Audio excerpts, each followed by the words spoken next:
Salut à toi, c'est Hermès, ton moniteur auto-école, enseignant de la conduite et de la sécurité routière. Aujourd'hui, je te propose un examen complet du code de la route, commenté et corrigé. Allez, on perd pas de temps, on commence tout de suite.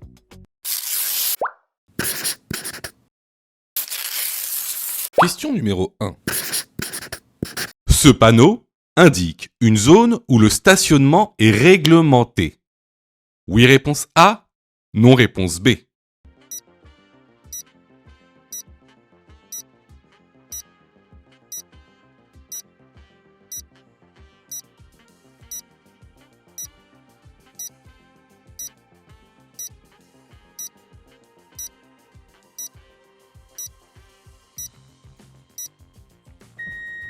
Alors, ce panneau, ça s'appelle un panneau de stationnement unilatéral à alternance semi-mensuelle. Qu'est-ce qu'il veut dire exactement ? Eh bien, il signifie que du 1er au 15 du mois, tu es autorisé à stationner du côté impair de la route. Pour s'en souvenir, c'est très simple. 1, c'est impair, donc côté impair. Il signifie également que du 16 jusqu'à la fin du mois, tu es autorisé à stationner du côté pair. Pour s'en souvenir, c'est simple. 16, c'est pair. Alors, pour savoir c'est quoi le côté pair, c'est quoi le côté impair, c'est simple. Il faut regarder le numéro des appartements ou des maisons qui se situent sur le trottoir. Il faut juste que tu ouvres les yeux et que tu regardes.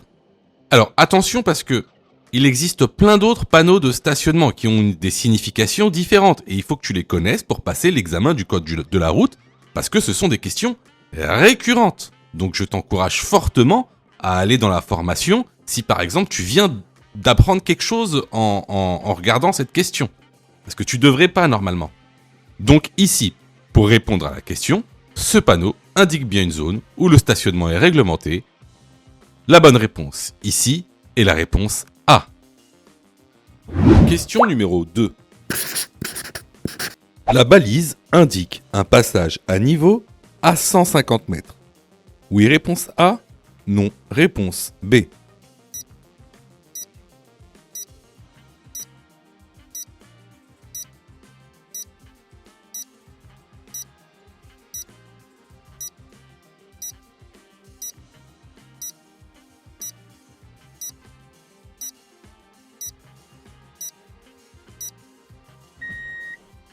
Alors, ici, on est bien sur une balise de passage à niveau. Alors, ce qu'il faut savoir, c'est que une balise avec 3 bandes rouges signifie que le passage à niveau est à 150 mètres. La balise à 2 bandes rouges à 100 mètres. Et la balise avec une seule bande rouge à 50 mètres. Donc ici, est-ce que la balise indique un passage à niveau à 150 mètres ? La bonne réponse est la réponse A. Question numéro 3. Je dépasse le cycliste ? Oui, réponse A. Non, réponse B. Je klaxonne le cycliste. Oui, réponse C. Non, réponse D.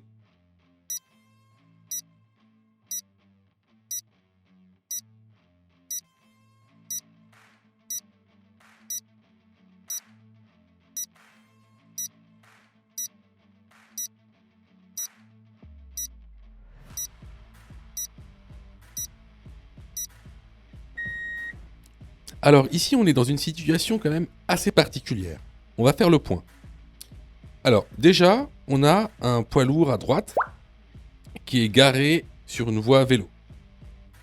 On a un cycliste devant nous qui est sur le point de dépasser ce poids lourd. Et on a également en face de nous, vous voyez, le véhicule bleu qui vient en contresens sur la voie de gauche. Alors, ce que je vous propose, c'est qu'on va animer ça, on va faire une petite animation, ça va être plus simple. Alors, avant de commencer, parce que je vous entends pester, je le sais parce que j'ai des élèves. Alors, qu'on soit d'accord, on met tout le monde d'accord, Ici, s'il y a un responsable, le responsable, c'est le poids lourd. Le poids lourd n'a rien à faire ici. Bon. Seulement, il est là. C'est des choses qui peuvent arriver. Mais ici, le fautif de cette situation, c'est le poids lourd. Bon, on a ce poids lourd donc qui prend toute la largeur de la voie vélo. On a ce cycliste qui est en train de dépasser ce camion et nous derrière. Alors la seule chose qu'il y a à faire, effectivement, là, dans cette situation-là, c'est de laisser passer le vélo. Hein, et de ne pas le dépasser. Pour plusieurs raisons. Parce que déjà, peut-être que le cycliste ne nous a pas vus, et je pense que là, dans cette situation, le cycliste ne vous a pas vu, il était plus concentré sur le poids lourd. Mais pourquoi je dépasse pas le cycliste aussi ? C'est pour l'écart réglementaire. Ici, on est en agglomération donc de 1 mètre à laisser entre vous et le vélo. Là, on a un véhicule qui arrive à contresens. Hein. Dans la photo, c'est le véhicule bleu. On a un véhicule qui arrive en contresens et on voit que les voies ne sont pas super larges. C'est-à-dire que je ne pourrais pas laisser 1 mètre d'écart entre mon véhicule et le cycliste sans toucher le véhicule qui vient en face de moi. Donc ici, ce que je fais, c'est que je ralentis et je laisse passer le cycliste. Tout simplement. Alors, est-ce que je klaxonne le cycliste ? Ici, il n'y a aucune raison pour klaxonner un cycliste. De plus, c'est totalement interdit en agglomération, sauf en cas d'urgence, d'extrême urgence. On klaxonne quand vraiment on n'a plus le choix, en fait. Là, on a le choix. On peut tout simplement soit maintenir sa vitesse, soit décélérer pour laisser passer le vélo. Et voilà, tout simplement. Donc ici, les bonnes réponses sont les réponses B et D. Question numéro 4.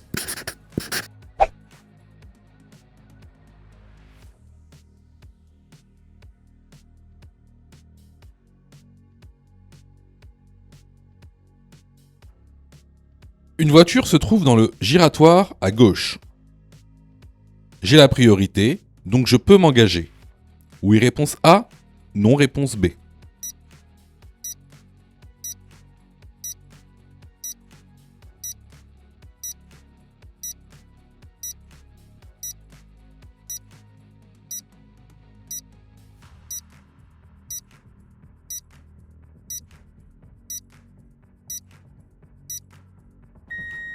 Alors, regardez, juste avant, quand on s'apprête à rentrer dans le carrefour à sens giratoire, regardez le panneau qu'on a.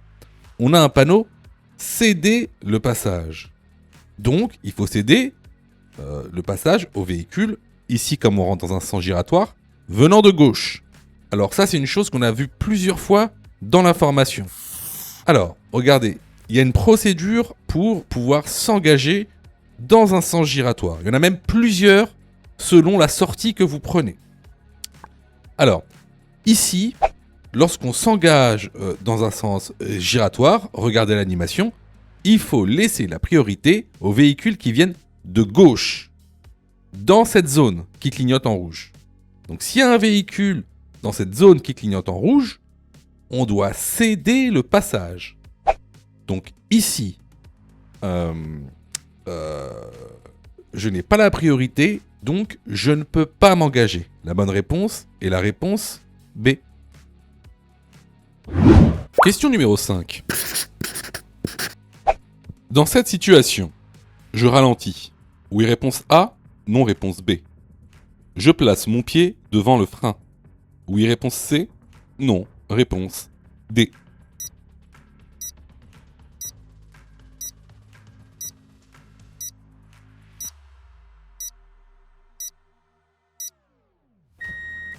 Alors, comme tu le vois ici, on a donc un bus à notre droite à l'arrêt sur une voie de bus. Nous sommes sur la voie de gauche et on s'apprête à passer un passage piéton où des piétons sont en train de traverser. Alors, si on regarde l'animation, qu'est-ce qu'on voit ? En fait, on voit qu'ici, on a un angle mort. Donc un angle mort qui obstrue notre champ de vision, en rouge. Dans cet angle mort, on ne voit pas ce qui se passe devant le bus. Donc devant le bus, il pourrait très bien avoir un piéton qui veuille traverser la rue de droite à gauche de manière inopinée et qu'on ne voit pas. Donc dans ce cas-là, dans ce cas-ci, je vais ralentir et placer mon pied devant le frein. Les bonnes réponses sont les réponses A et C. Question numéro 6. Question numéro 17. Le délit de fuite est le fait de ne pas s'arrêter lors d'un contrôle de police. Oui, réponse A. Non, réponse B.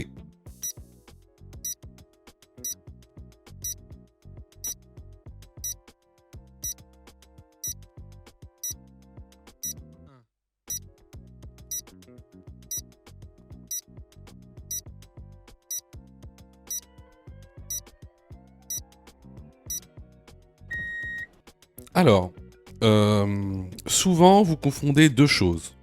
Le refus d'obtempérer et le délit de fuite. Le refus d'obtempérer, c'est lorsque vous n'obéissez pas à l'ordre d'un policier. Un ordre légal, bien sûr, d'un policier. Alors que le délit de fuite, c'est lorsque vous fuyez alors que vous avez fait un accident de la route. Donc c'est deux choses complètement différentes. Donc ici, le délit de fuite est le fait de ne pas s'arrêter lors d'un contrôle de police. Non. La bonne réponse est la réponse B. Parce que ça, c'est un refus d'obtempérer. Question numéro 7.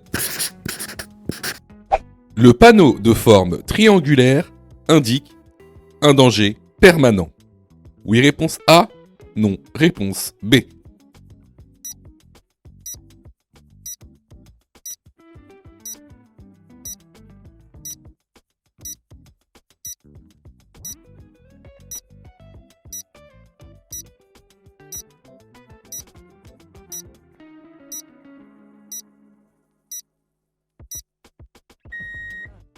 Alors, comme tu le vois ici, le panneau de danger qui annonce un Dodan ou Cassis est sur fond jaune. Donc, un panneau de danger sur fond jaune indique un danger temporaire. Si ça avait été un danger permanent, alors ce même panneau aurait été sur fond blanc. Donc, la bonne réponse ici est la réponse B. Question numéro 8. 90% des informations nécessaires à la conduite passent par les yeux. Oui, réponse A. Non, réponse B.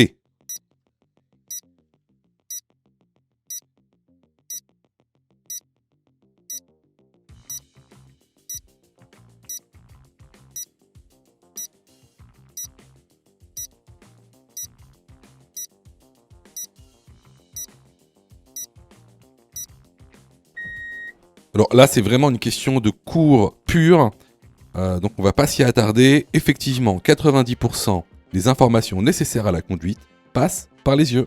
La bonne réponse est la réponse A. Question numéro 9. Dans cette situation, je serre à droite. Oui, réponse A. Non, réponse B. J'accélère. Oui, réponse C. Non, réponse D.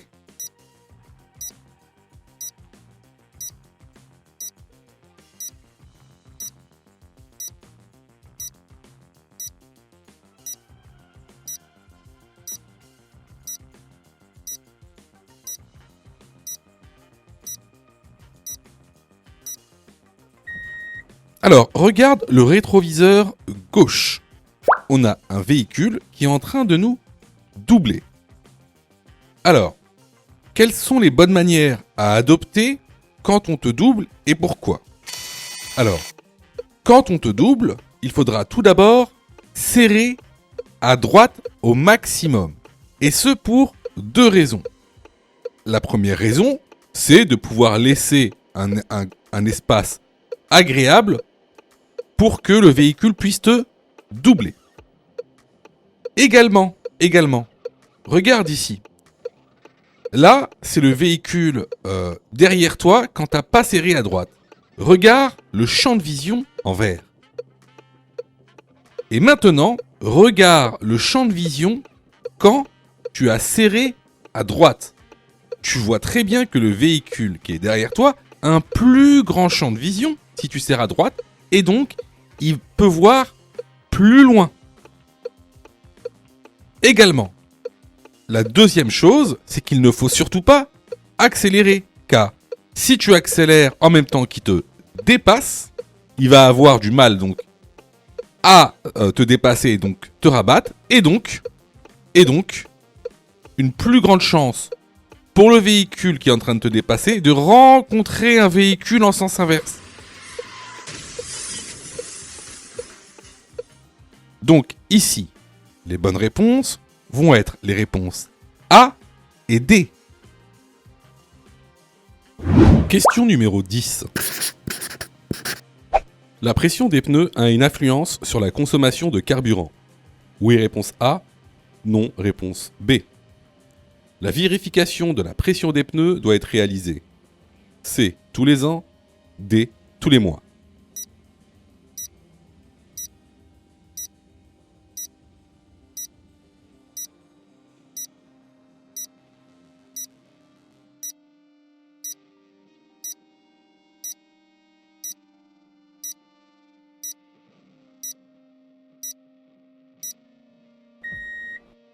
Alors effectivement, un pneu sous-gonflé va augmenter de manière significative la consommation de carburant. La vérification de la pression des pneus doit être réalisée environ tous les mois. Les bonnes réponses ici sont les réponses A et D. Question numéro 11. La possession d'un gilet haute visibilité à bord du véhicule est réponse A, facultative, réponse B, obligatoire. En cas de non-possession du gilet haute visibilité, j'encours une amende. Oui, réponse C, non, réponse D.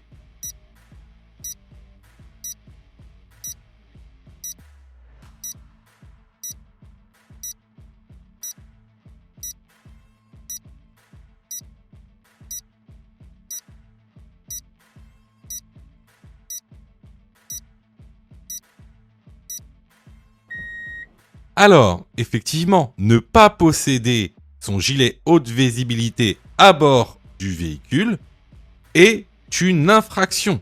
Donc c'est obligatoire de posséder ce gilet à bord du véhicule.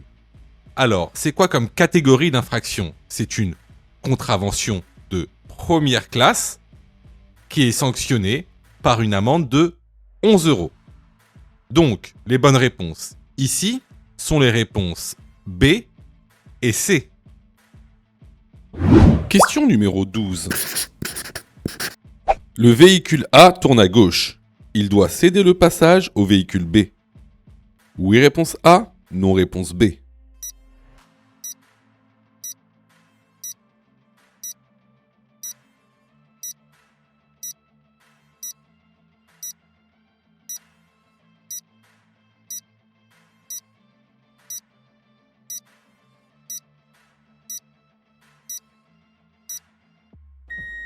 Alors, ici, on a une route à double sens. Le véhicule A, lui, veut tourner à gauche. Le véhicule B, lui, va tout droit. Donc ici, le véhicule A n'est pas sur sa voie. Donc, il va traverser une voie qui ne lui appartient pas. Donc ici, le véhicule B est donc prioritaire. Donc dans cette situation, le véhicule B passe, puis le véhicule A tourne à droite. La bonne réponse ici est la réponse A.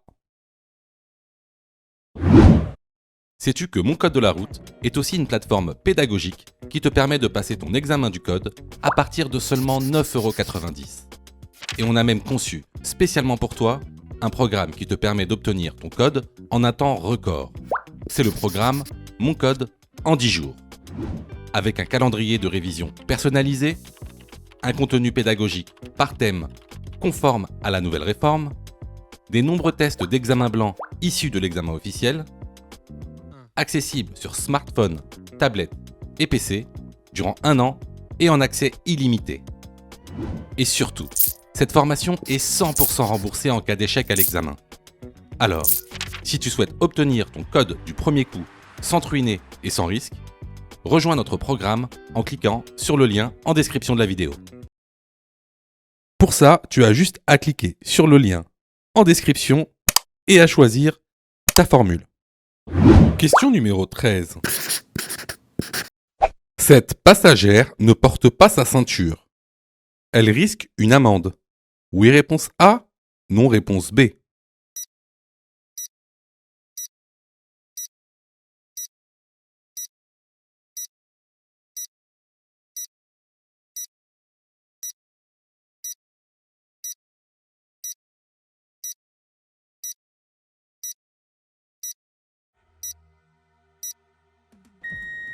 Alors, contrairement à ce qu'on pense, lorsqu'un passager adulte ne met pas sa ceinture, ce n'est pas le conducteur qui prend l'amende, mais bien le passager, parce qu'il est adulte. Par contre, si le passager est un mineur de moins de 18 ans, alors c'est le conducteur qui prend l'amende avec les retraits de points qui vont avec. Donc ici, cette passagère risque une contravention de 4e classe et 135 € d'amende. La bonne réponse est la réponse A. Question numéro 14. Un pare-brise sale peut affecter ma visibilité. Oui, réponse A. Non, réponse B.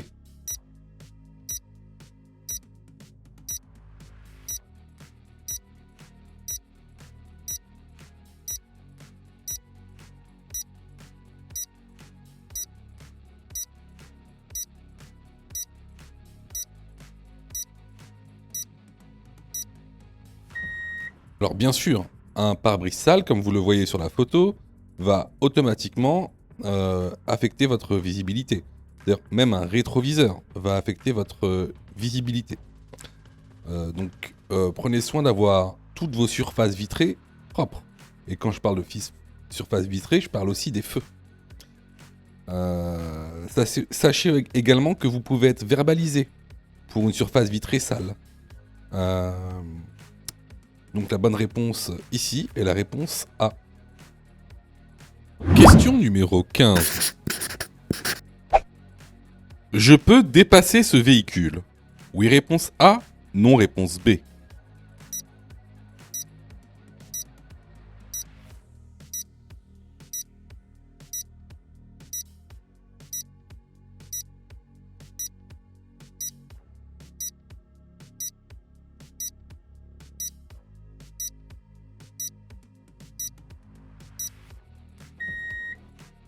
Alors ici, tu vois, pour répondre à cette question, il faut savoir dans quel type de route tu roules. Et pour ça, il faut bien connaître son code de la route. Comment savoir sur quel type de route je roule en général? Eh ben, on regarde les marquages au sol. Qu'est-ce qu'on voit sur les lignes de rive à gauche? Ben, on voit des lignes de rive qui sont des traits pointillés. Qu'est-ce que ça nous indique? Bah, ça nous indique qu'on n'est pas dans un sens unique. Si la ligne, elle avait été une ligne continue, ça veut dire qu'on est sur une voie à sens unique et j'aurais pu dépasser tranquillement. Là, on est sur une route à double sens de circulation. Donc, si je double là, avec très peu de visibilité, comme vous voyez bien, on a très peu de visibilité. Si je double, il y a une probabilité pour qu'une voiture arrive en sens inverse. D'accord? Donc ici, je ne peux pas dépasser de véhicule parce que je suis sur une route à double sens de circulation. Si j'avais été sur une route à sens unique, là j'aurais pu dépasser. Peu importe la visibilité. Donc ici, la bonne réponse est la réponse B. Question numéro 16. La distance de freinage d'un tramway est plus grande que celle d'une voiture. Oui, réponse A. Non, Réponse B.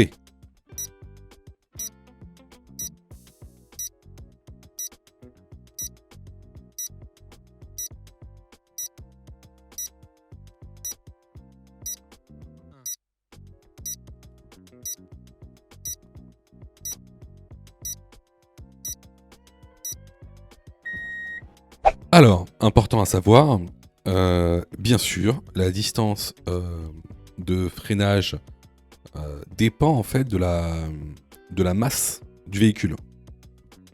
À vitesse égale, bien sûr. À vitesse égale, la distance de freinage d'un véhicule plus lourd sera plus grande. Donc, la bonne réponse ici, bien sûr, c'est la réponse A. Au-delà de ça, cette question met en avant plusieurs concepts.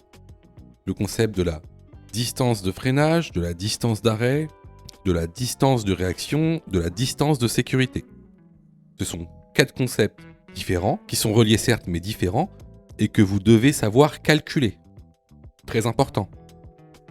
Il y a plein de questions dans l'examen officiel, on vous demande de calculer la distance de sécurité à 90 km, la distance de freinage à certains km/h, la distance d'arrêt, la distance parcourue durant le temps de réaction. Tout ça, c'est des concepts que vous devez connaître, hein, d'accord ? Donc je vous renvoie au cours si vous voulez comprendre ces concepts. Je vois que tu es super motivé pour avoir ton code.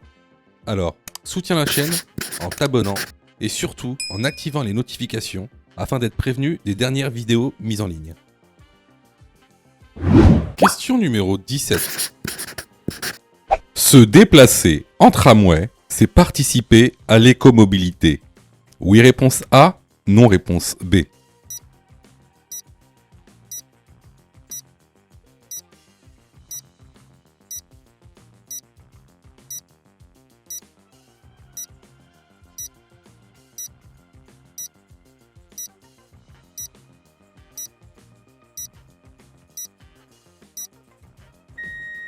Alors, tout d'abord, l'écomobilité, c'est quoi ? L'écomobilité, c'est utiliser des moyens de transport respectueux de l'environnement. Alors, c'est quoi par exemple ? Ça va être utiliser les transports en commun. Ça va être utiliser le covoiturage. Ça va être se déplacer en écopartage. Donc, ici, utiliser le tramway, c'est bien participer à l'écomobilité. La bonne réponse est la réponse A. Question numéro 18. J'aperçois ce message dans un tunnel. Réponse A, je m'arrête. Réponse B, je fais demi-tour. Réponse C, je me dirige vers l'issue de secours la plus proche.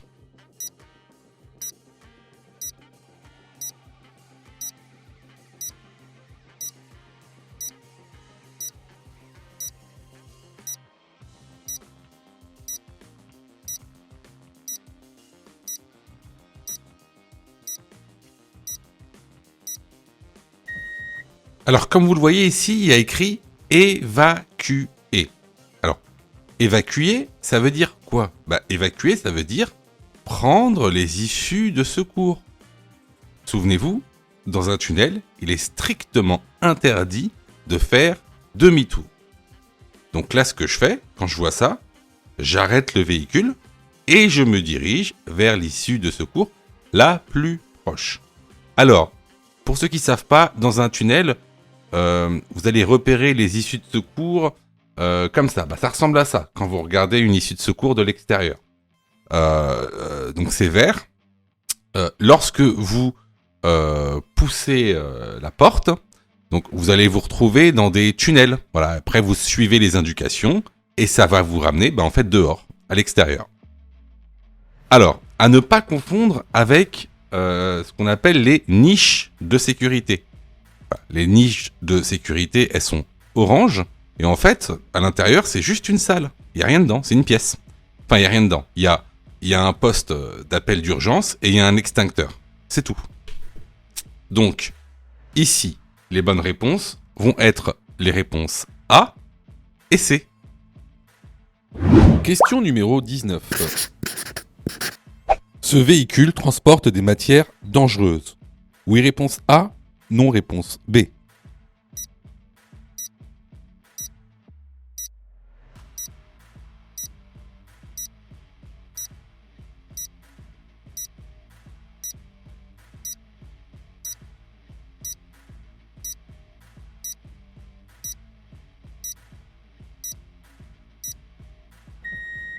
Alors, la plaque de gauche carrée avec les chiffres inscrits dessus indique que le véhicule transporte des matières dangereuses.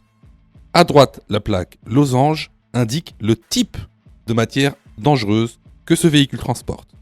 La bonne réponse ici est la réponse A.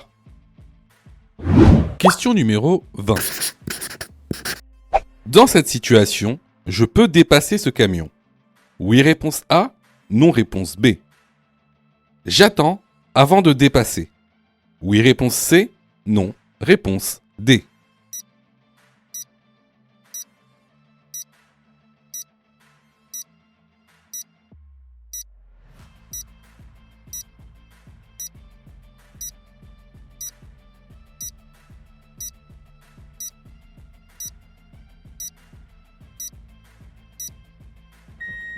Alors, super intéressante comme question. Déjà, tu vois ici, on est sur une route. Mais quel type de route? Bon, on est sur une route à double sens avec créneau de dépassement. Donc, créneau de dépassement, c'est la voie de gauche. Ce qu'on appelle une voie de dépassement, si tu veux. Donc la voie de gauche ici, elle sert à dépasser. Est-ce que je peux dépasser ce camion? Devant moi, j'ai une très très bonne visibilité. Je pourrais dépasser ce camion. Seulement, regarde bien le rétroviseur intérieur. On a déjà une voiture qui est sur la voie de dépassement et donc qui est en train de dépasser d'autres véhicules. Donc ce que je fais ici, c'est que j'attends avant de dépasser. Je ne peux pas dépasser ce camion actuellement. Je vais devoir attendre que la voie soit dégagée. Donc les bonnes réponses ici vont être les réponses B et C. Question numéro 21. En plaçant mon pied devant le frein, je réduis. Réponse A, la distance d'arrêt. Réponse B, la distance de freinage. Réponse C, la distance parcourue durant le temps de réaction.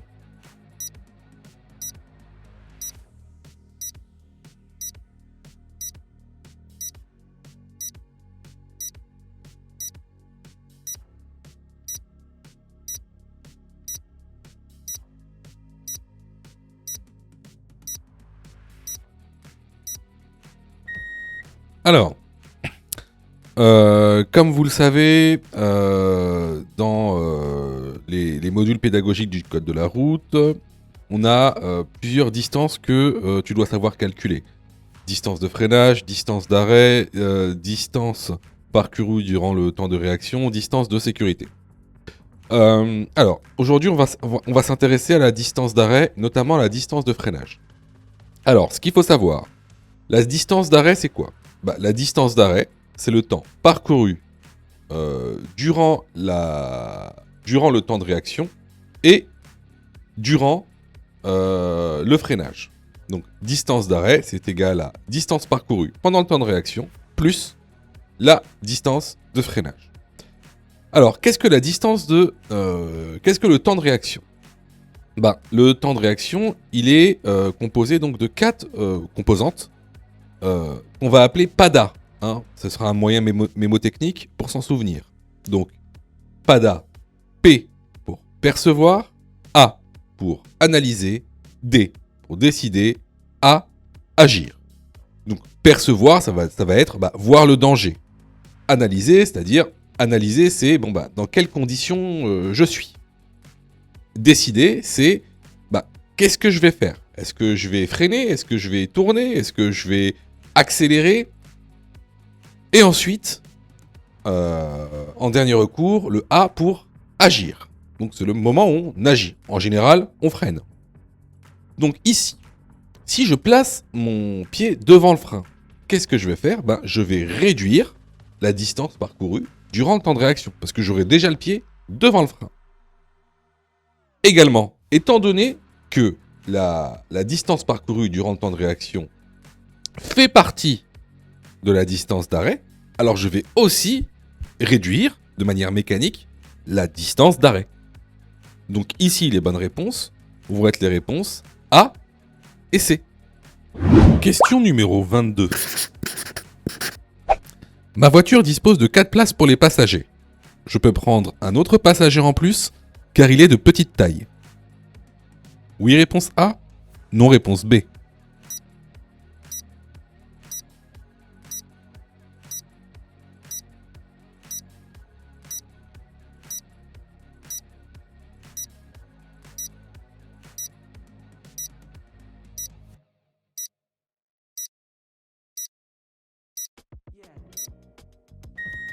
Alors, il est formellement interdit de faire asseoir un passager sur un siège qui n'existe pas. Si votre voiture possède 4 places pour les passagers, alors c'est 4 passagers. Si la voiture dispose de 7 places, alors ce sera 7 passagers. C'est un siège par passager. Donc ici, la bonne réponse est la réponse B. Question numéro 23. Ce pictogramme indique une panne de batterie. Oui, réponse A. Non, réponse B.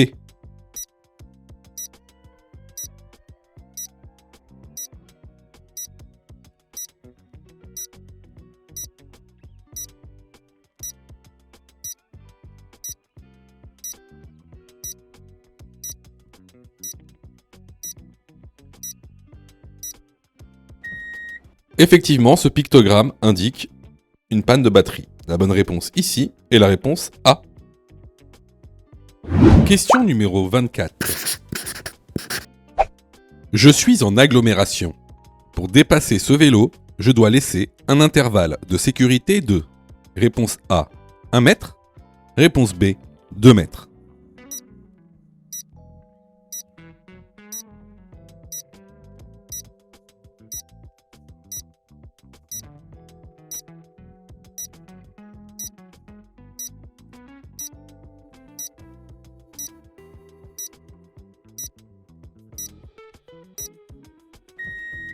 Alors, en agglomération, afin de dépasser ce cycliste en toute sécurité, je dois laisser un intervalle de sécurité de 1 mètre.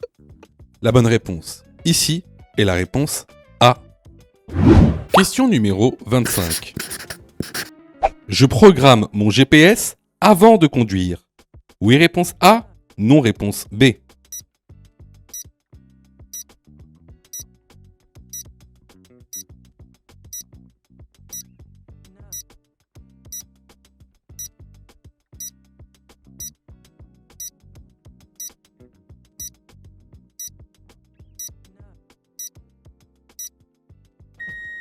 Alors effectivement, il ne faut jamais programmer son GPS pendant la conduite. On le programme avant de démarrer le véhicule, avant son trajet. La bonne réponse ici est la réponse A. Les vidéos sont totalement gratuites, donc abonne-toi pour aider la chaîne et surtout, active les notifications pour être prévenu des dernières vidéos et avoir ton code beaucoup plus rapidement. Question numéro 26. Je place mon pied. Réponse A. Devant la pédale de frein. Réponse B. Devant la pédale d'accélérateur.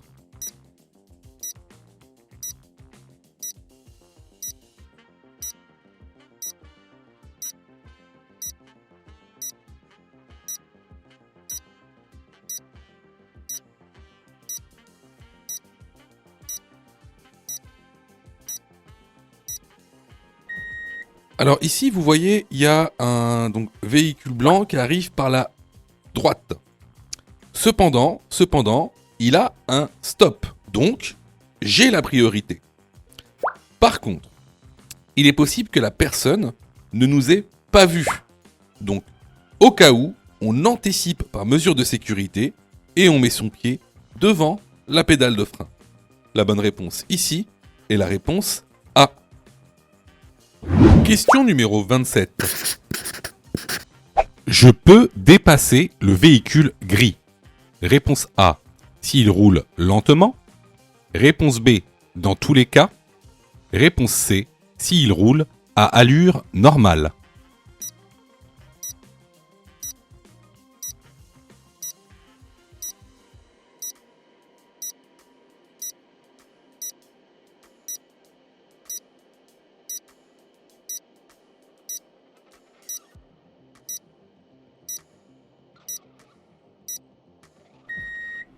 Alors, tu remarqueras que ici, il y a une ligne discontinue. Cette ligne-là, on appelle ça une ligne de dissuasion. Donc, c'est une ligne qui te dissuade de la franchir. Il est interdit de franchir une ligne de dissuasion. Par contre, il existe deux exceptions. La première, c'est de dépasser un véhicule lent. La deuxième, c'est de se rabattre après avoir dépassé un véhicule lent. Donc ici, la bonne réponse est la réponse A. Alors, vous voyez, il y a beaucoup de gens, en fait, je sais, je sais que vous êtes trompés. Enfin, beaucoup d'entre vous se sont trompés. Je sais que vous passez beaucoup de temps à réviser votre code. Je le sais. Sûrement que même vous avez une application gratuite. Mais vous savez, les applications gratuites, si c'est gratuit, ne pensez pas que vous allez avoir de la qualité. D'accord ? Ne pensez pas ça. C'est pas pour rien qu'il y a 40% de taux d'échec. Quasiment la moitié des gens qui regardent cette vidéo vont rater leur code. Pas parce qu'ils n'ont pas travaillé, pas parce qu'ils sont nuls, parce que vous avez été mal formés. C'est pour ça que nous, on vous propose donc une plateforme de formation 100% dédiée au code de la route, réalisée par des professionnels, avec une méthodologie adéquate qui vous permettra d'avoir votre code de la route rapidement. En plus de ça, vraiment ça coûte pas cher. Vous pouvez commencer à vous former pour 9,90 €. Ça, c'est la formule la plus basse. Sinon, vous pouvez même choisir la formule Mon code en 10 jours. Et avec cette formule, vous êtes 100% remboursé si vous ratez votre code. Simplement en envoyant la preuve de votre échec. Donc voilà, moi un petit conseil que je vous donne, surtout si vous êtes trompé à cette question, allez dans la plateforme, formez-vous correctement. Vous allez voir, ça va bien se passer. Pour ça, tu as juste à cliquer sur le lien en description et à choisir ta formule. Question numéro 28. Sur certains véhicules, je peux démarrer la voiture à distance. Oui, réponse A. Non, réponse B. Démarrer le moteur à distance. Oui, réponse C. Non, réponse D.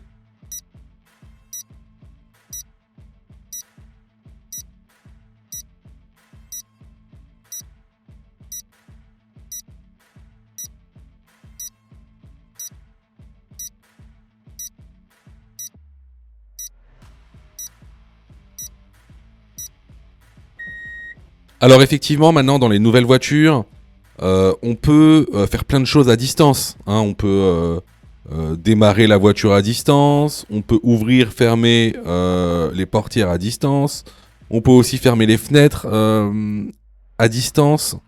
Donc ici, les bonnes réponses vont être les réponses A et C. Question numéro 29. Sur cette route, la vitesse est limitée à 80 km/h, réponse A. 90 km/h, réponse B. 110 km/h, réponse C. 130 km/h, réponse D.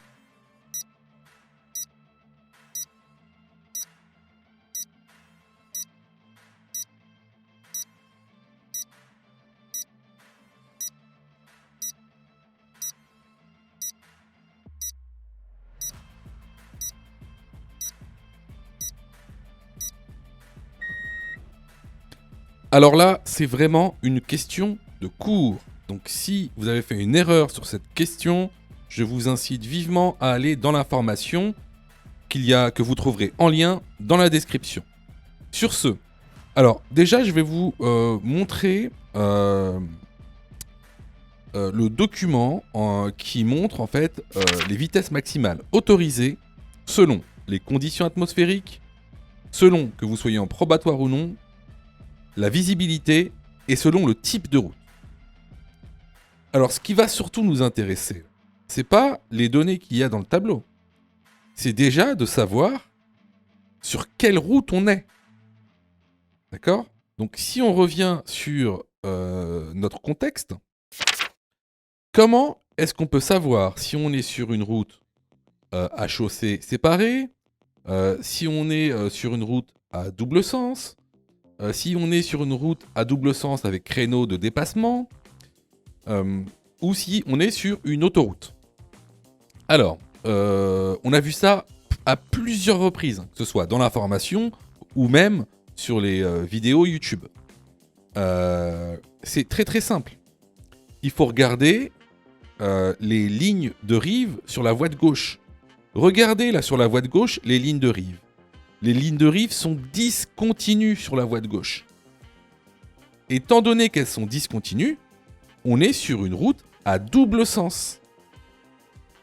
Sinon, si on était sur une deux voies, donc c'est-à-dire sur une route à double sens avec créneau de dépassement, alors, on aurait eu une ligne continue. Du fait qu'on n'ait pas de ligne continue, cela signifie qu'on est sur une route à double sens. Donc ici, si on revient au tableau, on est sur une route à double sens. La vitesse maximale autorisée dans des conditions atmosphériques normales est de 80 km/h. Donc la bonne réponse ici est la réponse A. Question numéro 30.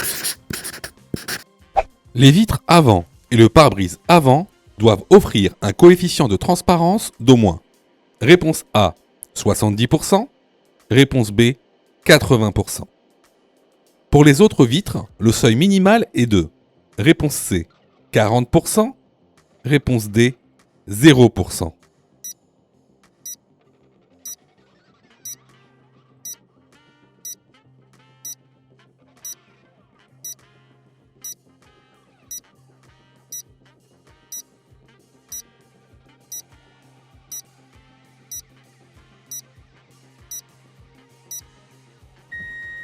Alors là, c'est une question de cours qu'on voit régulièrement dans l'information.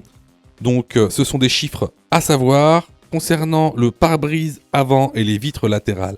Avant, le coefficient de transparence doit être d'au moins 70%.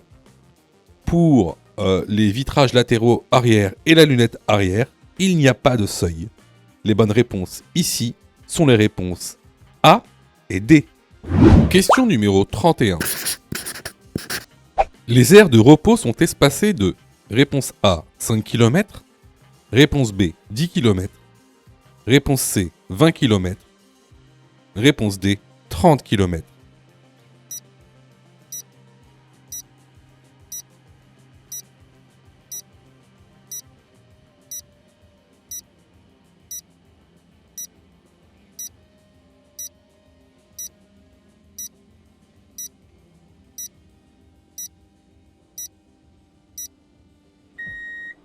Les aires de repos sont espacées de 20 km, soit entre 10 et 15 minutes de route sur autoroute.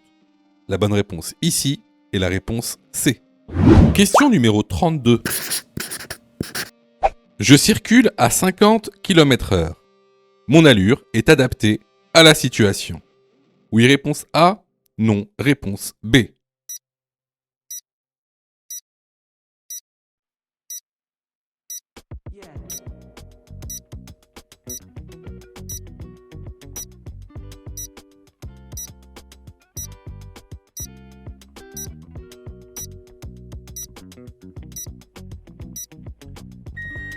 Alors ici, donc on a un panneau de signalisation qui nous indique que la vitesse est limitée à 50 km/h. Très bien. Par contre, sur le côté gauche, vous voyez, il y a un car donc, dans lequel il y a sûrement des enfants ou des individus qui vont sortir ou traverser la rue. Donc pour le coup, ici, la vitesse n'est pas adaptée. La bonne réponse ici est la réponse B. Question numéro 33. Plus je roule vite, plus la distance parcourue durant le temps de réaction est grande. Oui, réponse A. Non, réponse B.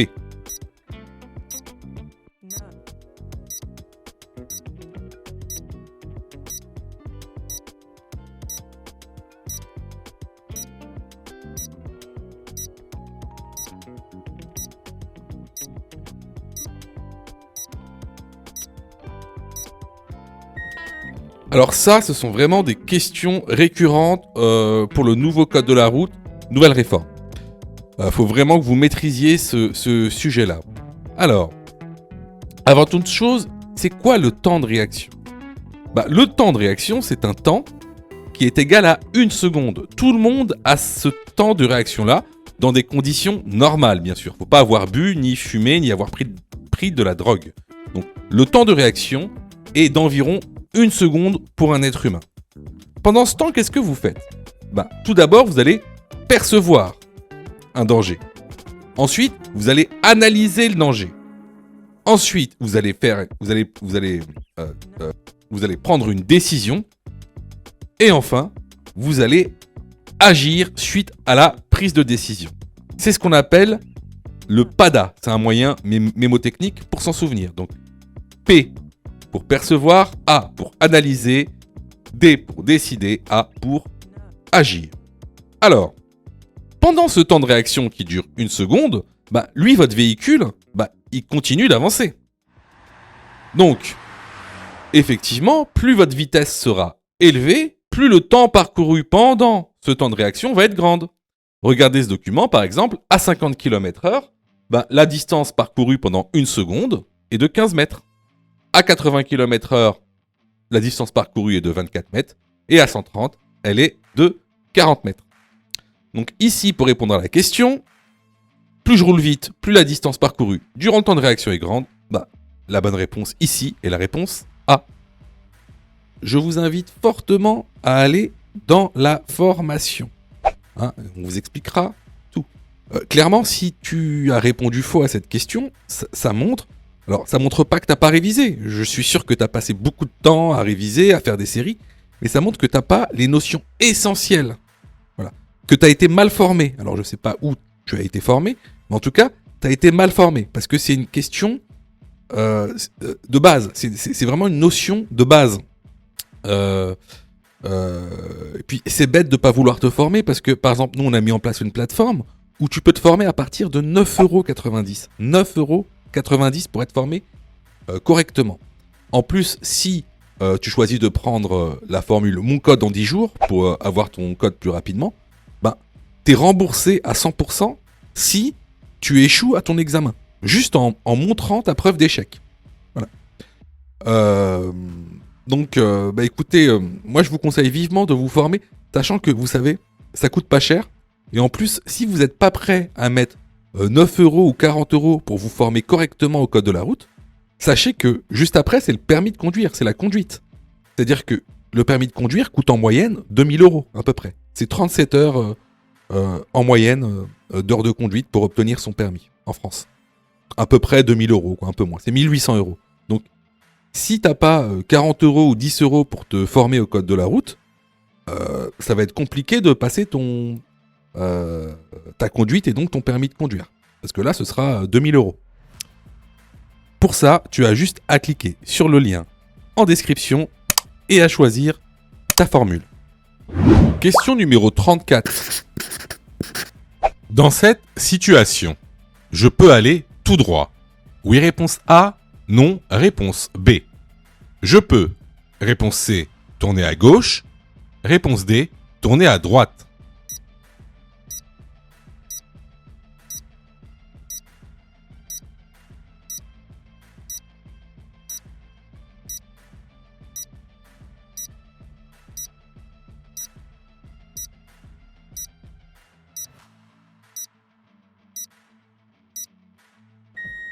Alors, sur cette intersection, comme vous le voyez à votre droite, il y a un panneau d'obligation avec une flèche à gauche, une flèche à droite. C'est tout simplement la fusion de ces deux panneaux. Donc, ce panneau veut dire que vous êtes obligé soit de tourner à droite, soit de tourner à gauche. Ça sous-entend qu'il est interdit d'aller tout droit. D'ailleurs, si vous regardez bien l'intersection, juste en face de vous, la rue étant sens interdit dans votre sens de circulation.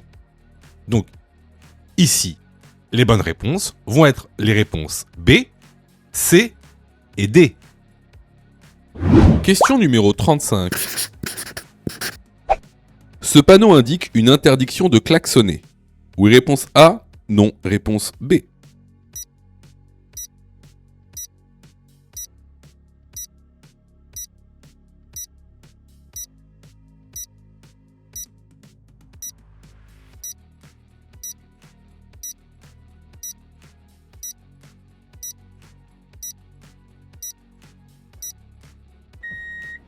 Alors, encore une fois, ça c'est du cours. Donc, si vous avez eu faux à la question, je vous incite fortement à vous former, que ce soit chez nous ou autre part.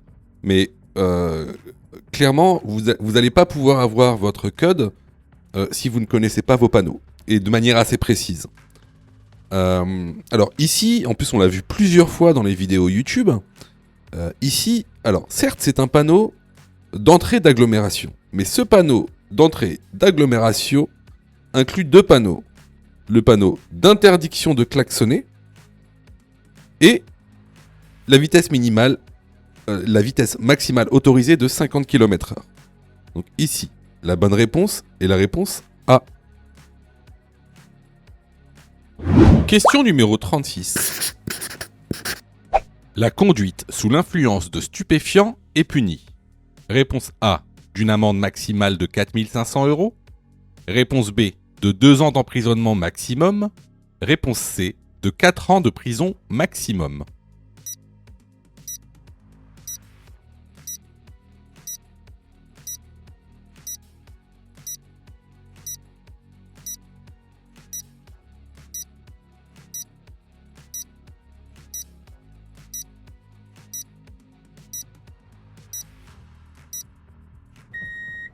Alors, comme le montre le document que vous retrouverez dans l'information, la conduite sous l'influence de stupéfiants est un délit. Vous risquez, entre autres, une amende allant jusqu'à 4 500 €, jusqu'à 2 ans de prison maximum, une rétention immédiate du permis, une suspension de permis et l'obligation de faire un stage, et enfin, la perte de 6 points sur votre permis de conduire. Les bonnes réponses à cette question sont les réponses A et B. Si tu aimes le contenu, alors prends quelques secondes pour liker la vidéo. C'est très important. Cela nous permet d'être mieux référencés et donc de te présenter encore plus de vidéos pour que tu puisses obtenir ton code le plus rapidement possible. Question numéro 37. Je dépasse le cycliste en laissant un intervalle de sécurité. Oui, réponse A. Non, réponse B.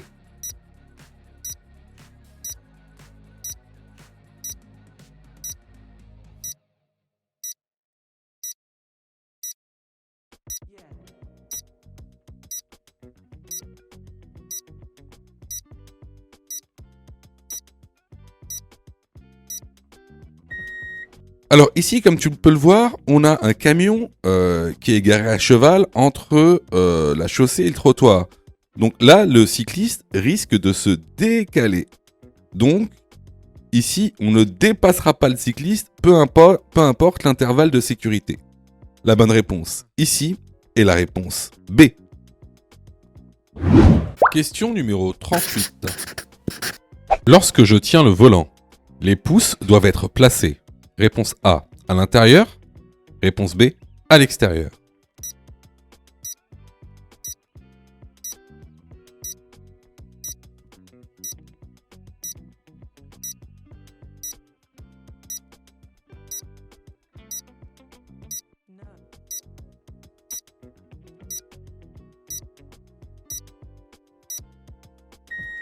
Alors, il faut que tu saches que lorsque tu tiens ton volant, donc toujours à 10h10, les pouces doivent être vers l'extérieur. Donc, la bonne réponse ici est la réponse B. Alors là, c'était vraiment une question de cours qu'on voit régulièrement dans l'information. Donc, si vous avez eu faux à cette question, vraiment, je vous incite vraiment à vous former, hein, que ce soit chez nous ou ailleurs. Alors, je reçois plusieurs messages de votre part. D'ailleurs, je vous en remercie. Alors, vous me posez souvent deux questions. Alors, la première, c'est quand est-ce que je suis prêt pour passer mon code? Et la deuxième, c'est est-ce que je dois suivre la formation? Alors, tout d'abord, on va répondre à la première question. Quand est-ce que tu es prêt pour passer ton code? C'est très simple. Si tu fais moins de 5 fautes sur les 5 dernières séries d'examens blancs que tu as fait, alors tu es prêt à passer le code de la route. Donc attention, ça veut dire qu'il faut que sur les 5 dernières séries que tu as faites, de manière consécutive, il n'y a pas une seule série où tu as fait plus de 5 fautes. Donc si tu as fait plus de 5 fautes à une seule série, il faut que tu continues à faire des examens blancs. La deuxième question. Est-ce que il serait mieux pour moi de prendre une formation? Alors, là, c'est pareil. Si tu fais 8 fautes ou plus sur les 5 dernières séries d'examens blancs que tu as faites, alors, il est vivement conseillé de te former. Ça veut tout simplement dire que il te manque certaines notions essentielles. Ça veut pas dire que tu connais pas ton cours, ça veut dire qu'il te manque des notions essentielles pour pouvoir progresser. Et clairement, c'est pas en faisant des examens blancs que tu vas progresser, tu vas même plutôt stagner. Voilà. Donc si tu as fait 8 fautes ou plus sur l'une des 5 dernières séries que tu as faites, je te conseille vivement de te former. Surtout que on a mis en place donc une plateforme pédagogique qui répond vraiment à tous vos besoins. On a fait en sorte que tout le monde puisse se former au code de la route. Vous avez la formule standard, par exemple, qui est à 19,90 € par an. Donc vous payez une fois 19,90 € et vous avez le droit à toute la plateforme pendant un an en illimité, avec tous les cours, tous les 10 thèmes, plus de 1200 questions issues de l'examen officiel, commentées et corrigées. Vous avez pour ceux par exemple qui veulent passer leur code rapidement la formule à mon code en 10 jours pour passer son code en 10 jours qui est à 39,90 € par an en illimité. Et en plus, si vous ratez votre code, vous êtes 100% remboursé seulement en envoyant votre preuve d'échec. Sinon, pour ceux qui le souhaitent, vous avez la plus petite formule, la formule basique, qui est à 9,90 € par semaine. Celle-ci, c'est une formule qui est hebdomadaire, qui en général est réservée à ceux qui ont déjà passé leur code et qui ont échoué. C'est une sorte de remise à niveau. Donc, vraiment, il y en a pour tous les besoins et il y en a aussi pour tous les prix. Et c'est vraiment pas cher. Ce serait bête de rater son code alors que vous auriez pu vous former pour 9,90 €. Pour ça, tu as juste à cliquer sur le lien en description et à choisir ta formule. Question numéro 39. Je suis sur une route à chaussée séparée. La vitesse maximale autorisée pour un permis probatoire est de réponse A, 80 km/h, réponse B, 90 km/h, réponse C, 100 km/h, réponse D, 110 km/h.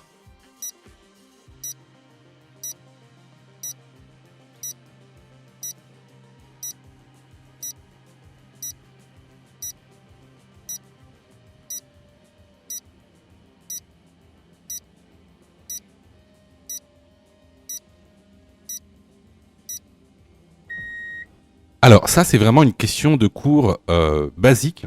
Alors pour t'aider, je te mets ici le document que tu retrouveras donc dans la formation. Et tu peux voir dans ce document que sur une route à chaussée séparée, la vitesse maximale autorisée pour un permis probatoire est de 100 km/h. La bonne réponse est la réponse C. Question numéro 40. Le réservoir du liquide de frein se trouve réponse A en B, réponse B en D.